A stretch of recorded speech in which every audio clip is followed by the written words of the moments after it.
भगवान कृष्ण की कहानी एक भविष्यवाणी से शुरू होती है। यह भविष्यवाणी प्राचीन ग्रंथों में लिखी गई थी और मथुरा के लोगों के बीच एक रहस्य की तरह फैली हुई थी।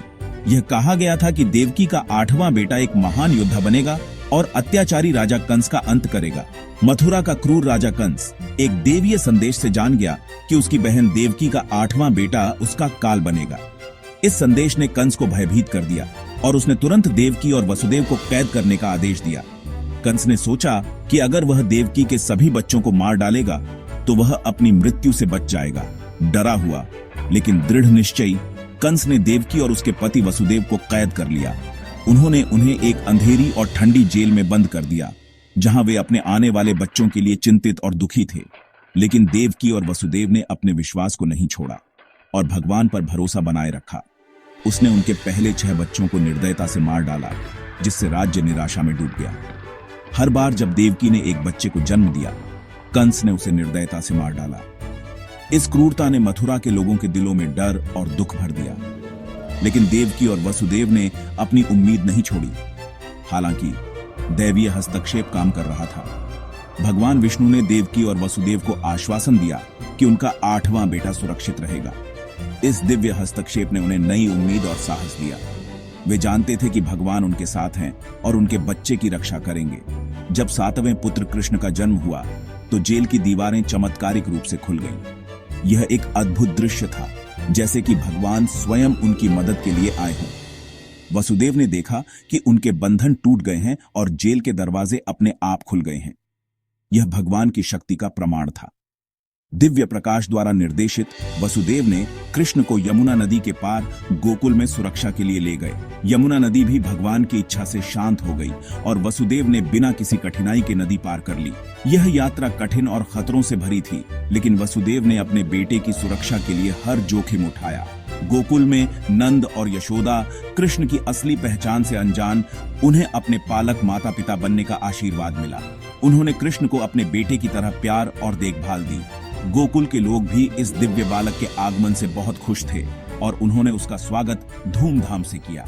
इस प्रकार दिव्य बालक कृष्ण कंस के अत्याचार से बच गए। गोकुल के लोग बिना जाने भगवान की योजना का हिस्सा बन गए और उन्होंने कृष्ण की सुरक्षा सुनिश्चित की। कृष्ण का बचपन गोकुल में बहुत ही आनंदमय और चमत्कारों से भरा था। उनके जन्म ने अंधेरे समय में आशा की शुरुआत की। कृष्ण के जन्म ने मथुरा और गोकुल के लोगों के दिलों में नई उम्मीद जगाई। यह एक नई सुबह की शुरुआत थी जो भविष्य में आने वाले महान कार्यों का संकेत थी। गोकुल में कृष्ण का बचपन आनंद, हंसी और असाधारण कारनामों से भरा था। उनके जन्म से ही गोकुल में एक नई ऊर्जा और उत्साह का संचार हो गया था। हर कोई उनके आगमन से प्रसन्न था और उनके चेहरे की मासूमियत और चमक ने सभी का दिल जीत लिया था। वह यशोदा की आंखों के तारे थे, उनके नटखट लेकिन प्यारे कान्हा। यशोदा मां के लिए कृष्ण केवल एक पुत्र नहीं थे, बल्कि उनके जीवन का केंद्र थे। उनकी हर शरारत में यशोदा मां का असीम प्रेम झलकता था। उनके दिन शरारतों से भरे रहते थे। कभी वह अपने दोस्तों के साथ खेलते तो कभी पेड़ों पर चढ़कर फल तोड़ते। उनकी शरारतें कभी कभी गांव वालों को परेशान करती, लेकिन उनकी मासूमियत और चंचलता से सभी का मन मोह लेते थे। वह पड़ोसियों के घरों से मक्खन चुराते थे, जिससे उन्हें प्यार से माखन चोर का नाम मिला। उनका आकर्षण अद्वितीय था। मक्खन चुराने की उनकी कला इतनी निपुण थी कि कोई भी उन्हें पकड़ नहीं पाता था। उनके इस कारनामे से गोकुल में हंसी खुशी का माहौल बना रहता था। उनकी मोहक बांसुरी की धुन गोपियों को मंत्रमुग्ध कर देती थी। जब भी वह बांसुरी बजाते, गोपियां अपने सारे काम छोड़कर उनकी धुन सुनने के लिए दौड़ पड़ती। उनकी बांसुरी की धुन में एक ऐसा जादू था जो सभी को अपनी ओर खींच लेता था। यहां तक कि जानवर भी उनकी प्रेममयी आभा की ओर खींचे चले आते थे। गायें, बछड़े और अन्य पशु उनके पास आकर शांति और स्नेह का अनुभव करते थे। कृष्ण का यह अद्वितीय गुण उन्हें सभी का प्रिय बना देता था। कृष्ण का बचपन उनके दिव्य स्वभाव का प्रमाण था, जो गोकुल के लोगों के दैनिक जीवन में सहज ही जादू बिखेरता था। उनके साथ बिताए हर पल में एक नई खुशी और उमंग का अनुभव होता था। गोकुल के लोग उनके बिना अपने जीवन की कल्पना भी नहीं कर सकते थे। कृष्ण का बचपन वास्तव में गोकुल के लिए एक स्वर्णिम युग था, जो सदैव उनकी यादों में बसा रहेगा। जैसे जैसे कृष्ण बड़े होते गए, उनका खेल का मैदान गोकुल की गलियों से आगे बढ़कर वृंदावन के विशाल चरागाहों और जंगलों तक फैल गया। गोकुल की तंग गलियों से निकलकर कृष्ण और उनके मित्र अब वृंदावन की हरी भरी वादियों में खेलते थे। वहां की खुली हवा और प्राकृतिक सुंदरता ने उनके खेल को और भी रोमांचक बना दिया था। वह एक कुशल ग्वाला बन गया। उसकी बांसुरी हमेशा उसके साथ रहती थी। जब वह बांसुरी बजाता तो उसकी मधुर धुन से न केवल उसके मित्र बल्कि पशु भी मंत्रमुग्ध हो जाते थे। उसकी बांसुरी की धुन से वृंदावन की वादियां गूंज उठती थीं। वह अपने दोस्तों के साथ गाय चराते, कहानियां और हंसी साझा करते। उनके खेल में कभी कभी छुपन छुपाई, कभी कभी दौड़ और कभी कभी बांसुरी की धुन पर नृत्य शामिल होता था। उनके बीच की दोस्ती और प्रेम ने उनके हर दिन को खास बना दिया था। लेकिन रमणीय परिवेश खतरों से रहित नहीं था। वृंदावन की सुंदरता के पीछे कई रहस्यमयी और खतरनाक जीव छिपे हुए थे। हर दिन एक नया रोमांच और एक नई चुनौती लेकर आता था। वृंदावन जहरीले सांप कालिया जैसे खतरनाक जीवों का घर था।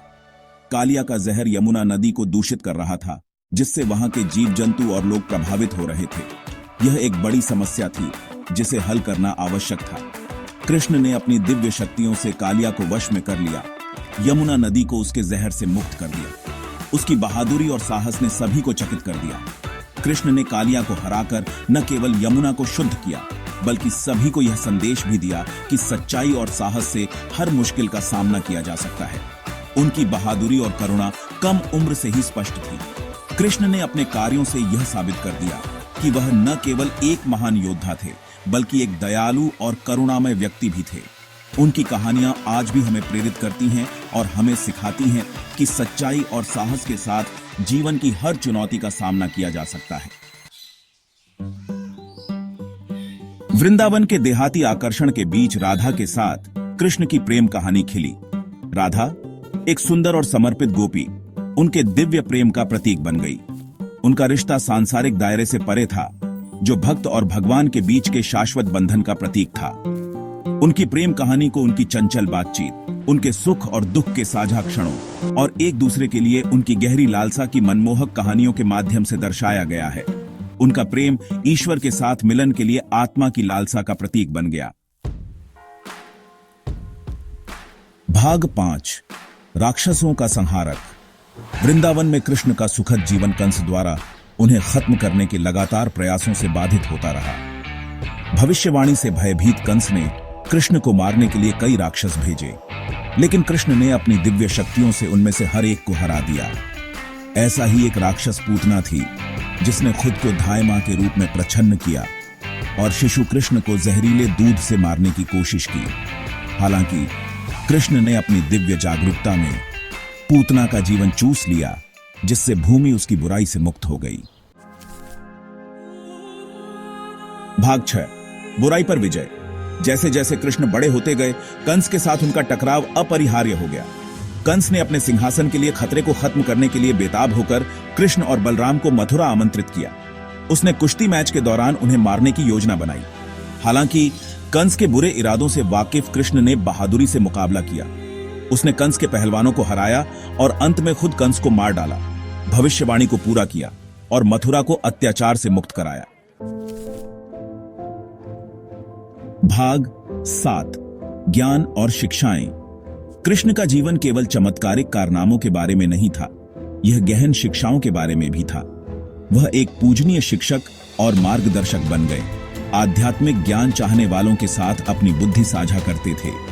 उनकी शिक्षाएं, जिन्हें बाद में भगवद गीता में संकलित किया गया, ने धर्म या धार्मिकता, भक्ति यानी भक्ति और कर्म यानी कर्म के महत्व पर जोर दिया। उन्होंने भौतिक दुनिया की अनित्यता और आत्मा की शाश्वत प्रकृति के बारे में सिखाया। भाग 8, दिव्य मार्गदर्शक। कंस को हराने के बाद कृष्ण द्वारका के राजा बने। वह लोगों के जीवन में एक मार्गदर्शक शक्ति बने रहे, ज्ञान प्रदान करते रहे, संघर्षों का समाधान करते रहे और धार्मिकता को बनाए रखा। उन्होंने महाकाव्य महाभारत युद्ध में महत्वपूर्ण भूमिका निभाई, अर्जुन के सारथी और मार्गदर्शक के रूप में सेवा की। युद्ध के दौरान उन्होंने भगवद गीता का कालातीत संदेश दिया, अर्जुन का युद्ध के मैदान में मार्गदर्शन किया और सभी मानव जाति के लिए धर्म का मार्ग प्रशस्त किया। भाग 9. कृष्ण की विरासत। नश्वर दुनिया से कृष्ण के जाने ने एक युग का अंत कर दिया, लेकिन उनकी शिक्षाएं और उनकी जीवन कहानी आने वाली पीढ़ियों को प्रेरित करती रही। उन्होंने प्रेम, ज्ञान और भक्ति की विरासत छोड़ी। चमत्कारों, रोमांस और ज्ञान के मनोरम मिश्रण के साथ कृष्ण की जीवन कहानी जीवन के सभी क्षेत्रों के लोगों के साथ प्रतिध्वनित होती रहती है। उन्हें ब्रह्मांड के रक्षक विष्णु के 8वें अवतार के रूप में पूजा जाता है और उनकी शिक्षाएं मानवता को आध्यात्मिक विकास और ज्ञान के पथ पर मार्गदर्शन करती रहती हैं।